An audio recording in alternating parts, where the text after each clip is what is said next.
শহরের এক প্রান্ত থেকে অন্য প্রান্ত, রাস্তার পাশে, ফুটপাতে কিংবা বাজারের কোণে চোখে পড়ে মুচিদের ছোট ছোট ছাউনি। এই ছাউনিগুলোই তাদের কর্মস্থল, তাদের সংসার চালানোর আশ্রয়।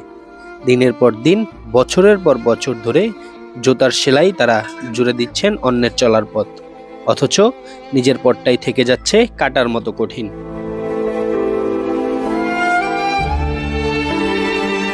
ঢাকার শহীদ মিনারের পাশে 15 বছর ধরে মুচির কাজ করেন মাধব মিয়া। বাবার কাছ থেকে শেখায় পেশা এখন তার জীবন যুদ্ধের একমাত্র অবলম্বন।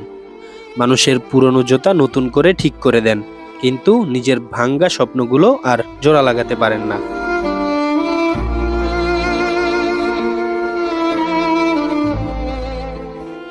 আমাদের যে জুতার কাজ, এটা তো একবারে সবচেয়ে নিচা কাজ।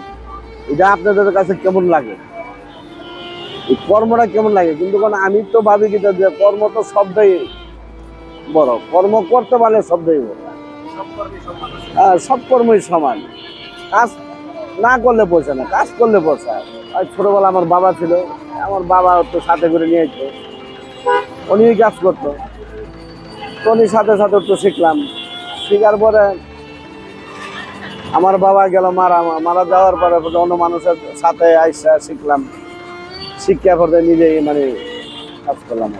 আমি জুতার কাজ করে যা যে 15-20 বছর ধরে ঢাকা আসার পরে আমি এই কাজই করতেছি।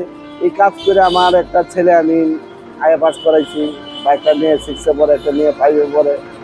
এখন যে আমার আর সমর্থন নাই যে আমার ছেলে মেয়েদের আর শিক্ষা দীক্ষা দেওয়ার মতন আমার ভূমিকা খোলা না। এমন গল্প শুধু মাধবের নয়, দেশের প্রায় প্রতিটি শহরে হাজারো মুচি একই রকম জীবন যুদ্ধ চালাচ্ছে। অল্প আয়ে সংসার চালাতে হয়, নেই সামাজিক নিরাপত্তা, নেই কোনো সরকারি সহায়তা। বৃষ্টিতে ভিজে, রোদে পুড়ে তারা শুধু চান টিকে থাকতে, নিজের সম্মান আর পরিশ্রমে।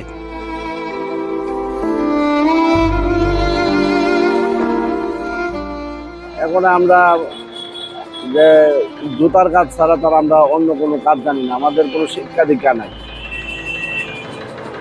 তার কারণেই আমরা এই জুতার কাজ করি চলতে। তবে আগে যে শেখ হাসিনার আমলে একটু ভালো ছিলাম, কাজকাম একটু ভালো ছিল।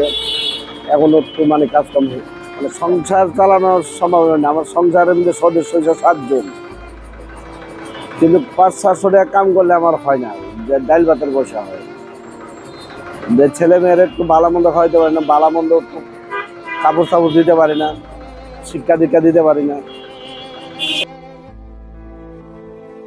মুচিরা সমাজের সেই শ্রমজীবী মানুষ যাদের কাজের মাধ্যমে আমরা নিশ্চিন্তে চলতে পারি।